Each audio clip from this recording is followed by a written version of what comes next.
बिस्मिल्लाहिर्रहमानिर्रहीम। अस्सलाम वालेकुम मेंबर्स व्यूअर्स, होप सब खैर खैरियत से होंगे। आज की वीडियो में जी डिस्कस करते हैं। एक तो मार्केट ने परफॉर्म किया माशाल्लाह, और आप सब दोस्तों को याद होगा कि जब कुछ ही अर्सा पहले जो सिनेरियो चल रहा था तो बहुत से लोग 38,000 का 36,000 का जो सा वो लेवल देते थे और कहते थे मार्केट से निकल जाएं। तो मैंने हमेशा आपको यही समझाने की कोशिश की है कि दिस इज़ मार्केट और पीएसएक्स ऐसे ही परफॉर्म करती है। और पैनिक में आके सेल करना, एक्चुअली जिन रेट पर हम सेल करते हैं अनफॉर्चुनेटली वो रेट एवरेज करने के या बाय बैक करने के होते हैं या बाय करने के होते हैं। और जिन रेट पर हम एंट्री लेते हैं एक्चुअली वो पार्शियल प्रॉफिट टेकिंग के रेट्स होते हैं। और यही चीज़ मैं बार बार अपनी वीडियोस में डिस्कस करता हूँ कि हैव पेशेंस, स्ट्रॉन्ग नर्व्स के साथ इस सिनेरियो में अपॉर्चुनिटी ग्रैब करें, रादर के पैनिक में आके सेलिंग करें। और आपको ये भी मैं साथ बताता था कि होल्डिंग ज़रूर रखें, और अगर पार्शियल प्रॉफिट टेकिंग करनी है हाफ़ क्वांटिटी को ट्रेड करें, हाफ़ क्वांटिटी पास रखें। पूरी सेलिंग का भी मैं आपको सजेस्ट इसलिए नहीं करता था कि इस सिनेरियो में एकदम जब मूव बनती है तो यू नेवर नो, और आप 10-15% 20% की रैली जो सी वो मिस कर देते हैं। तो अगर आप देखें तो रिसेंटली यही हो रहा है पिछले काफ़ी अरसे से, कि उसमें वही कामयाब है जो कि लो साइड पे बिल्कुल जब चीज़ें नीचे आती हैं वहाँ पैनिक के बजाय चीज़ें जो सा वो अपॉर्चुनिटी वेल करता है, चीज़ें बाय करता है और फिर टाइमली एग्जिट भी लेता है, जो कि मैं बार बार डिस्कस यहाँ स्टॉप लॉस लगाता है या टाइमली प्रॉफिट टेकिंग करता है ताकि उन्हीं चीज़ों को दोबारा से एवरेज कर सके, बाय बैक कर सके। और ये स्विंग ट्रेड्स में और ये छोटी छोटी ट्रेड्स में वो अच्छा खासा प्रॉफिट जो सा है कमा सकता है, और कमाया पिछले काफ़ी अर्से में जिसने इस तरह ट्रेड किया है। तो मार्केट का थोड़ा सा अब आगे क्या सिनेरियो है उसको थोड़ा सा डिस्कस करते हैं। और वो स्टॉक्स स्पेसिफिकली जिनका मैंने पिछले कुछ अरसे कुछ महीनों में डिस्कस किया था कि इनको आप बाय कर लें, और ये सेक्टर्स को थोड़ा फोकस कर लें, इंशाल्लाह ताला ये आपको मायूस नहीं करेंगे जो इन रेट्स पर हैं और जो इनका पोटेंशियल है। तो वो थोड़ा सा क्विकली डिस्कस कर लेते हैं कि उनमें अब फर्दर क्या स्ट्रेटजी होनी चाहिए। तो मार्केट ने तो जी 748 की क्लोजिंग दी, वॉल्यूम भी बेहतर थे, बहुत एक्स्ट्राऑर्डिनरी नहीं थे लेकिन अच्छे थे। रीज़न आप सबको पता है कि पीछे एफएटीएफ की न्यूज़ भी आई और उसका इम्पैक्ट जुमे को आया, बट मंडे को मार्केट जो है वो प्रेशर में रही। लेकिन फिर कल ये न्यूज़ आनी स्टार्ट हो गई और सुबह के आईएमएफ की जो डील है वो एक आध दिन में जो है वो क्लोज़ हो जाएगी। तो आप सबको ही पता है, और ये मैं भी ये जिक्र करता था और भी बहुत से दोस्त बताते होंगे कि actual thing is IMF deal कि वो हो, क्योंकि जो इस वक्त सिनेरियो डेवलप किया हुआ, जो एक परसेप्शन बनी हुई है वो यही है कि आईएमएफ डील मिलेगी तो कुछ हमारा फ़ायदा हो जाएगा, इकोनॉमिकली कुछ स्टेबिलिटी आ जाएगी, अदरवाइज़ डिज़ास्टर हो सकता है। तो डेफिनेटली फिर मार्केट भी उसी परसेप्शन को जो है वो देख के तो अपनी मूवमेंट बनाती है। तो अब क्योंकि ये न्यूज़ आई है तो उसके अकॉर्डिंगली मार्केट ने आज फिर एक बहुत ज़्यादा बूस्ट लिया, और प्राइसेस क्योंकि ऑलरेडी बहुत डाउन थी। और ये भी अल्लाह का बहुत शुक्र है कि जितने क्राइसिस में मार्केट रही, अगर आप देखें तो डॉलर कहाँ का कहाँ चला गया है। अगर ये डॉलर जब 180 पे था, अगर उस वक्त कोई कहता कि डॉलर 210 पे जाने वाला है एक हफ़्ते में, तो मार्केट जो है 2-3 हज़ार पॉइंट डाउन चली जाती, इतना पैनिक क्रिएट होता। उसके अलावा पेट्रोल प्राइसेस आप देखें कहाँ पे चली गई हैं। तो लेकिन ये चीज़ें कुछ इस तरह स्टॉक मार्केट अपने आप को मैनेज कर गई है या किया गया कि बहुत ज़्यादा आप देखें तो डिप नहीं आया, वरना ऐसे सिनेरियो अगर स्पेसिफ़िकली किसी ख़ास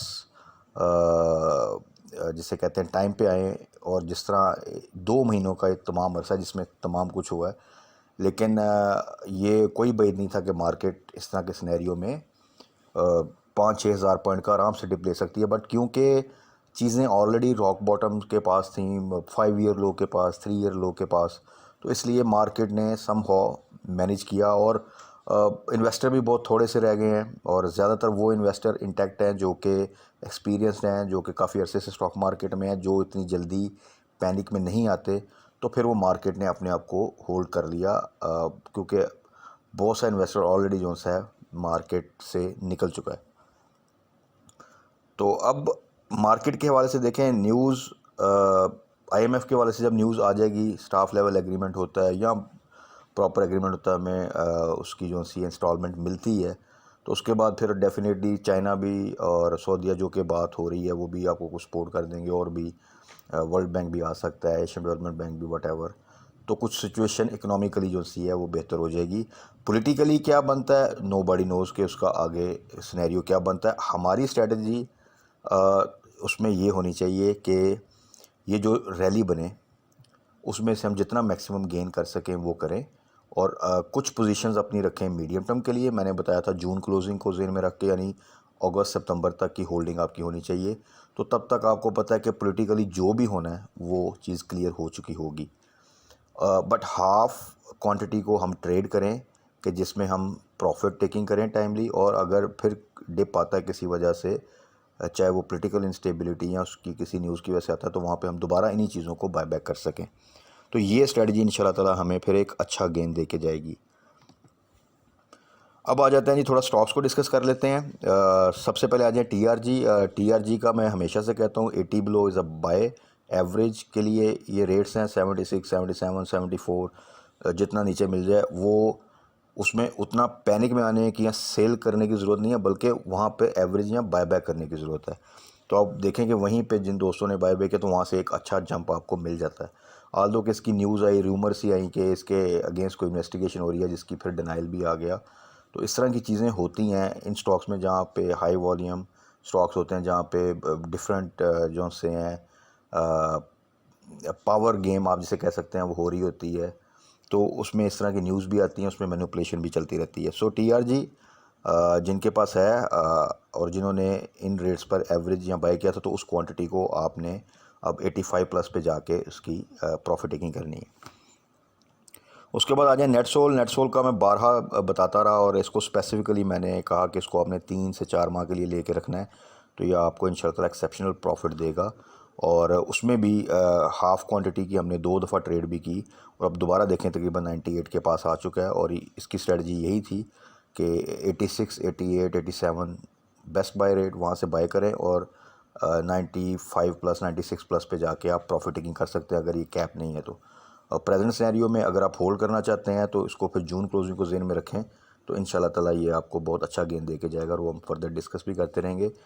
तो अभी इंशाल्लाह जो मूवमेंट लग रही है 100 प्लस पे, आप अगर जाता है और क्लोजिंग देता है तो वहाँ पे 100 पे आप अपना स्टॉप लॉस लगा लें।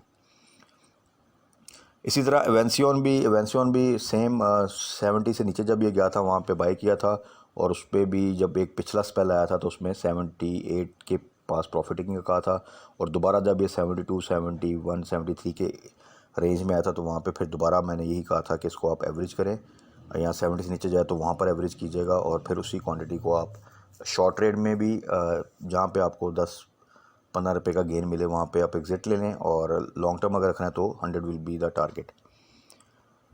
टैली भी काफ़ी अरसे से आपको पता है कि बिटवीन 10 to 11 मूव कर रहा था, और इसका भी यही था कि जैसे 10 के करीब है वहाँ पे आप एवरेज करें या बाय बैक करें, और फिर आपको यहाँ से इंशाल्लाह ताला ये हमेशा बाउंस बैक करता है। तो शॉर्ट टर्म के लिए वही 3-4 रुपये के गेन पे आप एग्ज़िट लें, बल्कि जब ये आपकी बाइंग प्राइस से कोई 8%, 10% ऊपर चला जाए तो अपनी बाइंग प्राइस पे स्टॉप लॉस लगा लें।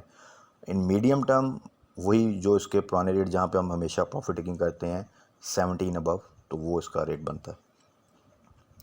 System again a very good company. ये ऐसी कंपनी जिसको आप लॉन्ग टर्म अपने पोर्टफोलियो में रख सकते हैं। कंसिस्टेंट ग्रोथ, एक्सपेंशन, अच्छी ईपीएस। तो इसको आप अगर देखें तो इसको आप देखें कुछ कपल ऑफ मंथ्स इंशाल्लाह ताला, तो 500 will be a very easy target for system. उसके बाद आ जाएं जी डबल जी एल के साथ ट्रिपल जी एल भी, जी टेक भी। तो डबल जी एल भी देखें तो काफ़ी अरसे से यही आप देखें तो 16 के राउंड अबाउट इसी में कंसोलिडेट होता था, और अगर मार्केट डिप भी लेती थी तो ये ज़्यादा नीचे नहीं जा रहा था।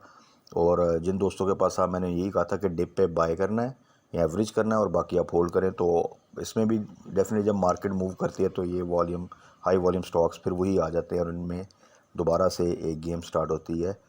तो प्रीवियसली इसके हमने जब था तो इसका 20 पे हमने स्टॉप लॉस रखा था, ये 22 को टच करके आया था, और फिर यही प्लान था कि जब ये 17 से नीचे जाए तो वहाँ पे बाय बैक करें। तो अभी भी वही स्ट्रेटजी है, होल्ड।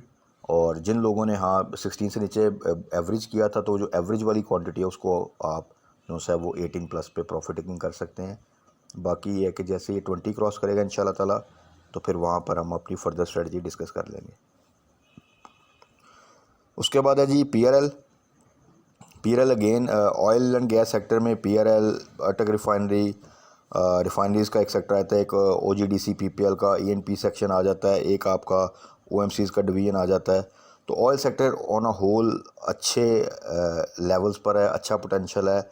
और आईटी और ऑयल एंड गैस सेक्टर को मैंने स्पेसिफिकली एक वीडियो में इसमें मेंशन किया था कि ये सेक्टर्स आपको इंशाल्लाह ताला अच्छा बेनिफिट दे के जाएंगे, इसमें किसी किस्म की वरी की बात नहीं है। सो पीआरएल अगेन आप देखें कि ये पीछे जब मार्केट डिप भी लिया तो इसने अपने आप को मैनेज किया सम हो, और अभी जैसे ही मार्केट थोड़ा सा बेहतर हुई है तो इसमें फिर दोबारा एक जंप आया है।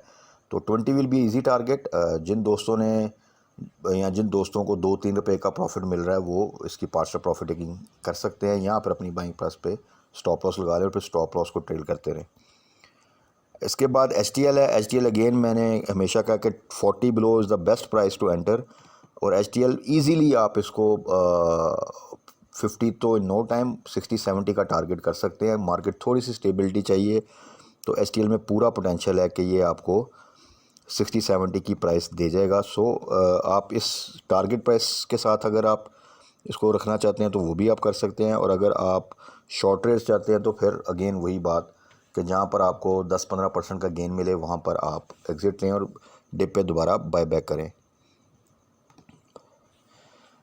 टीपीएलपी अगेन बहुत अच्छा उसने परफॉर्म किया, आपने देखा इसमें कुछ न्यूज़ भी थी, और जो प्राइस थी आपको पता है 17-18, ये बहुत ही अच्छी प्राइस थी। लास्ट टाइम भी जब ये गया था तो इसका हमने 22 पे स्टॉप लॉस लगाया था, आई रिमेंबर। तो वहाँ से 23 से फिर ये वापस आया था, तो अभी ये दोबारा 20 क्रॉस कर चुका है। तो इसमें भी आप अगेन जिन दोस्तों ने 17-18 के नज़दीक बाय किया हुआ 20 पे अपना स्टॉप लॉस रखें और होल्ड करें, और जैसे ही ये अगर आगे मूव करता है तो एक एक रुपए के हिसाब से आप अपना स्टॉप लॉस जो इंक्रीज़ करते जाएं। तो इस सिनेरियो में ये होगा कि आप एक पॉजिटिव एग्ज़िट ही लेंगे और किसी किस्म के डिप में आप फर्दर डाउनसाइड से बच जाएंगे। उसके बाद आ जाए जी ट्रीट स्टिल अपनी बाइंग रेंज में है, और इसकी का परफॉर्म करना और इसकी रैली अभी ड्यू है।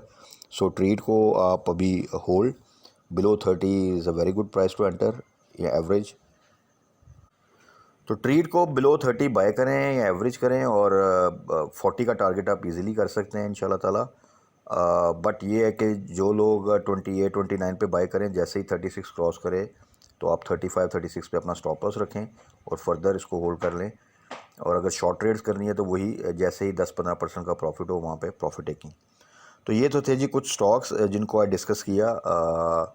आईटी सेक्टर में स्टिल मैं बार बार कहता हूँ कि पोटेंशियल है, और जिन दोस्तों ने जो भी स्टॉक्स हैं उनके पास वो अगर जो रीसेंट रेट से वहाँ पर एवरेज किए हुए हैं या बाय किए हैं या बाय बैक किए हैं तो वो उनको होल्ड कर सकते हैं। मीडियम टर्म टारगेट्स वो आप जून क्लोजिंग को टारगेट करके रख लें, और शॉर्ट ट्रेड्स की जो हम टारगेट्स डिस्कस करते हैं उनको फॉलो करें, तो इंशाल्लाह ताला आप इस तरह एक अच्छा बेनिफिट लेके जाएंगे।